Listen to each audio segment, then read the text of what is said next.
सासू माँ स्टोर में रह लेंगी। माँ आइए ना अंदर। रेवा, कहाँ हो माँ? आ गई माँ, आप बैठिए ना, कहते हुए निशांत ने माँ को सोफे पर बैठाया और खुद उनके बगल में बैठ गया। तभी रेवा कमरे में आई, बड़े अनमने ढंग से पांव छूकर बोल पड़ी, माँ कैसी हैं आप? बाबूजी कैसे हैं? ठीक हूँ बहू, बाबूजी भी ठीक हैं। गेहूं की कटाई हो रही है ना, नहीं तो वो भी आते मेरे साथ। मुस्कुराते हुए सविता जी बोल पड़ी। दादी आप आ गई, कहते हुए इकलौता पोता आर्यन आकर दादी के सीने से लग गया। दादी कैसी हैं आप? आपसे कितने दिनों बाद मिल रहा हूँ। दादाजी कैसे हैं? वो क्यों नहीं आए? दादी गांव में सब कैसे हैं?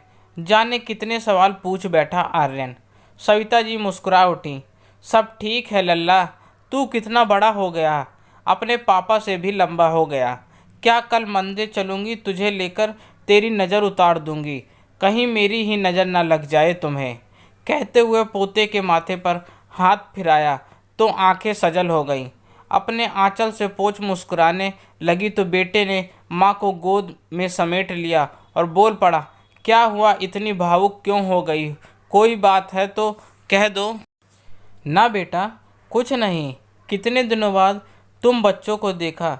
जब तुमने ये घर लिया तब नहीं आ पाई, तब बाबूजी बीमार हो गए। बेटा घर तो बहुत सुंदर बनवाया है, स्वर्ग जैसा। हाँ माँ जी, सुंदर बना तो पैसे भी तो कितने खर्चने पड़े। आपके बेटे को और तो कहीं से मदद मिली नहीं। सास की बात का जवाब देते हुए रेवा की बातों में ऐसा जहर बुझा तीर था जिसने तुरंत असर दिखाया।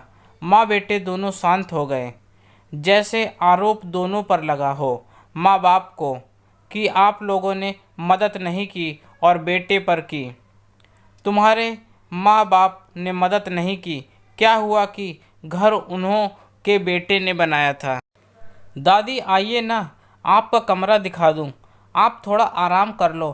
पोते ने दादी और पिता के लिए माहौल का आसान करने का प्रयास किया और उनका हाथ पकड़ मेहमानों के कमरे की तरफ ले जाने लगा।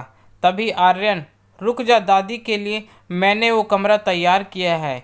उतने बड़े कमरे में दादी क्या रहेंगी, और इस बीच कोई मेहमान आया तो हमें परेशानी होगी, जानते हो ना। मामा जी आने वाले हैं, कहते हुए एक छोटे से कमरे की तरफ इशारा किया। आर्यन ने माँ को ऐसे देखा जैसे पूछ रहा हो, माँ क्या कह रही हो आप? आर्यन कुछ कहता उससे पहले निशांत बोल पड़ा, क्या कह रही हो तुम रेवा? माँ स्टोर में रहेंगी? दिमाग खराब है क्या तुम्हारा? अरे निशांत, ऐसे क्यों बोल रहे हो? स्टोर कहने को स्टोर है, एक दो सामान ही तो है स्टोर में। जाकर देखो तो, मैंने अच्छे से बिस्तर लगवा दिया है। ऐसा क्या कर दिया कि तुम इतना बिगड़ रहे हो रेवा? अभी निशांत कुछ कहता तभी आर्यन बोल पड़ा, रहने दीजिए ना पापा, ये तो अच्छी बात है, दादी स्टोर में ही रहेंगी। मेरे लिए तो आसान होगा, जब मेरा घर होगा और मम्मी आएंगी तो मुझे चिंता नहीं होगी, ये भी मेरे घर के स्टोर में रह लेंगी। क्यों मम्मी बताइए, आपको तो परेशानी नहीं होगी ना, आप रह लोगी ना स्टोर में। बेटे के मुंह से अपने लिए ये बात सुन रेवा के होश उड़ गए। कभी नहीं सोचा था बेटा इतनी बड़ी बात कह देगा। ऐसा लगा जैसे सामने बेटे ने आईना रख दिया जिसमें वो अपना विकृत चेहरा देख रही थी और देख रही है उसी दर्पण में अपने कुरूप भविष्य का प्रतिबिंब, जो आज के लिए कर्म का ही प्रतिछाया था।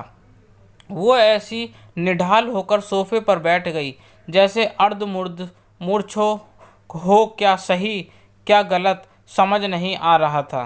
तभी सविता जी ने उसके कंधे पर अपने मुलायम हाथों को रखा।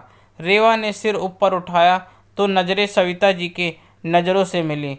उसने अपने नज़रें झुका ली, आंखों से आंसू बह निकले। शायद आंखों ने ही उनके सामने आंसुओं के रूप में माफ़ी की अर्जी लगा दी थी। सविता जी ने आर्यन को इशारा किया। आर्यन आकर माँ के पैरों के पास बैठ गया।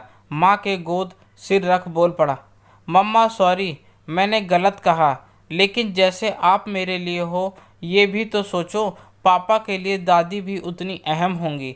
आप सिर्फ दादी को ही नहीं, पापा को भी दुख पहुंचाया है। उनके बेटे ने ये घर बनाया है तो सबसे पहला हक तो उनका है ना माँ। माँ के चेहरे को अपने हाथों में थाम फिर बोल पड़ा, मम्मा मैंने कुछ गलत कहा क्या, आप बोलो।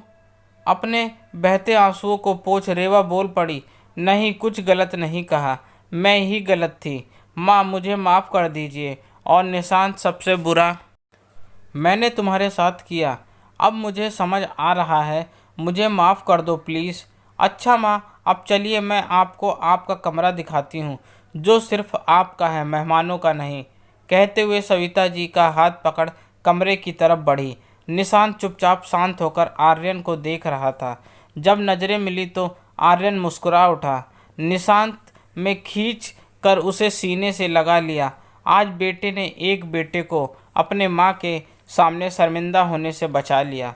दोस्तों, आपको मेरी यह कहानी कैसी लगी प्लीज़ कमेंट करके ज़रूर बताएं और मुझे सब्सक्राइब भी करें। आपका अपना दोस्त, धन्यवाद।